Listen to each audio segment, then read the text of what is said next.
Well, obviously, just want to thank Delmar. Just met him for the amazing gift. Means a lot. So many just amazing Lobo fans who it's just a different type of fans are everywhere, but you can just tell how much this team means to the community. And very, very appreciative of the love and the experience that our players and our staff get. It's really, really special. So very grateful. We talked about points off of turnovers and offensive rebounds. Gave up 1 point off of offensive rebounds. We gave up 1 point off of points off of turnovers. So just phenomenal. We had to beat them at their own game.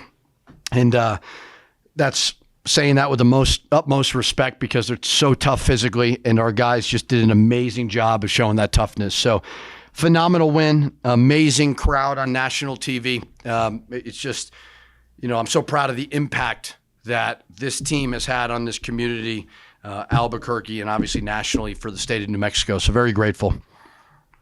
On the one hand, they were obviously trying to keep Donovan from beating him, and he ends up with 16 and 5 and 3 steals. So he still ended up as the leading scorer and with his stats.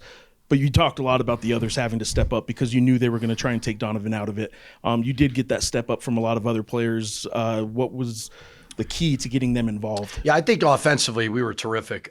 Even though only shooting 36%, they were fouling a lot, should have made more free throws, but we were very, very willing to stick to the offensive game plan, which was they were going to sit in the gaps, punch the gap, pass it. And guys made really, really good plays. So, I thought offensively didn't turn the ball over. When you turn the ball over with those guys, they get out on the break and they're so athletic.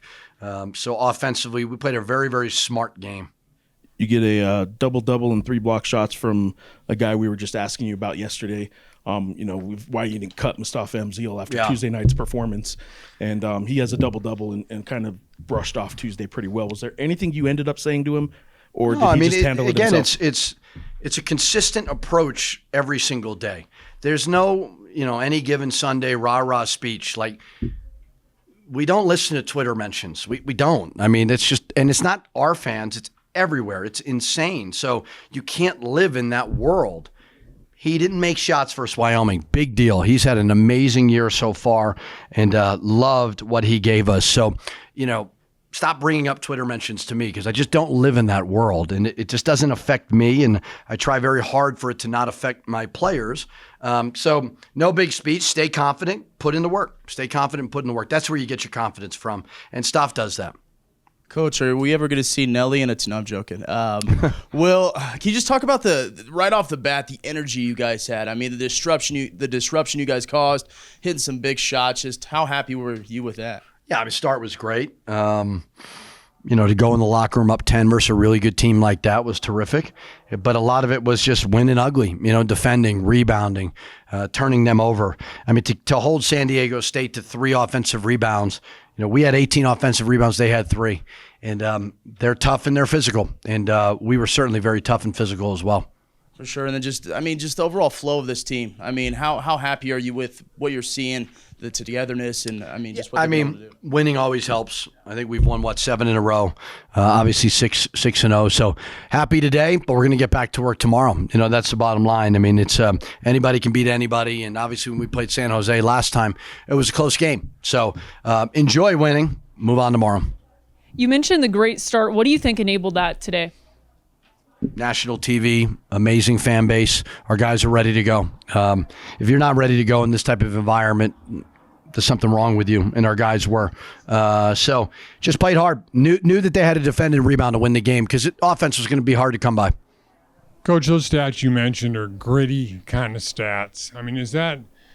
Is that something you can hang your hat on, to offensive rebounds, turnovers, those kind of things to I hope really so, yeah. propel you forward? Yeah, that's what San Diego State's done for so long, and they've obviously won a lot of games. So the offense is not always going to be there. You got to get fouled. You got offensive rebound.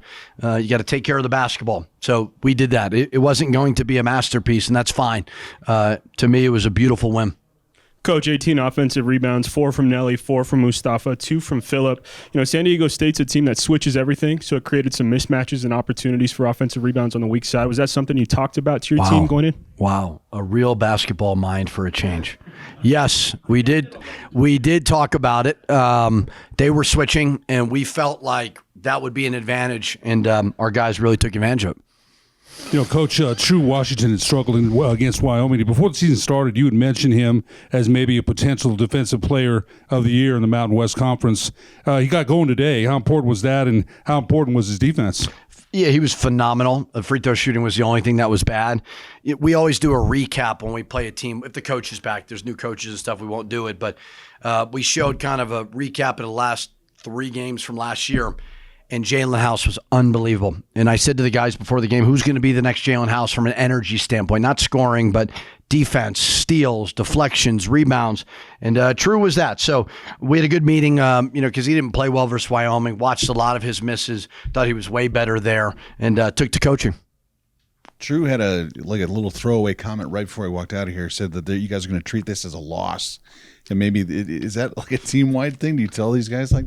Yeah, I mean, we always want to approach everything, whether it's criticism or praise, the same. And here, because our fan support is so amazing, when you win, you get a lot of love. It's really irrelevant. We appreciate it. I don't want to sound like I don't appreciate it. It's great, but at the end of March, we'll decide whether this is a great season or not. So normally, human nature, when people are feeding you all this great positive stuff, you're not on edge as much. So I always tell the staff that, like, come into work tomorrow like we just lost. Be starving for this. So that's really cool to hear. San Diego State 20 points at halftime. The other day, you guys had 18 at halftime. Seemed like the world was caving in on itself. Is this a better defensive team? Or, like you mentioned, how the perception is maybe you guys – everyone thinks this is an up-tempo, run-fast team, but you guys proved that maybe this is a pretty good defensive team. Yeah, too. I mean, we've been really, really good since post New Mexico State. VCU, 2 wins on the road. Back here, we have realized that it does not need to be pretty. Yeah, we want to run. We had some what we call touchdowns, where if you score on us, we want to try to score in 6 seconds or less. Donnie had a couple, which were really good. We want to have that threat in there. But yeah, I mean, I just thought it was a gritty, tough win. It's what San Diego State has done for so long, and we certainly did it. Coach, 51 rebounds versus their 35 total rebounds. Comments on that? Toughness, just will, grit, just finding a way. And, I think you saw why I wanted to get bigger on the perimeter. Phillip's really been terrific as well. So those 3 kind of tallest guys, 9, 11, 9 rebounds. Very, very good. I kind of asked about the other stepping up earlier, and you did. They knocked down some shots, but there's also 2 stretches, one in the first half and one in the second half, where Donnie was on the bench, and you guys extended the lead with guys like Cade in there and Jovan. Your bench only scored 9, and the bench actually hasn't been putting up a lot of points lately, but you've been getting key minutes from your bench. Yeah, I think it was a 9 or 10 point game, and we extended it to 15. Donnie never wants to come out. Donnie, he thinks he's like Bill Russell. He thinks he's player coach. He wants to walk the sidelines, play 40 minutes. Anytime I take him out, he always argues with me. So I had to yell at him to sit down. But I thought that rest was huge. And like I said, I think it was 9. They extended it to 15. I thought Atiki was great. I told him after the game, Wyoming, I said, I didn't bring you here to play 1 minute, but you got to be better. And he owned it, and he was really good today. You going to go have a drink with Raftery? I'm assuming he's leaving, but I'm going to have a couple of drinks for sure. Thank you.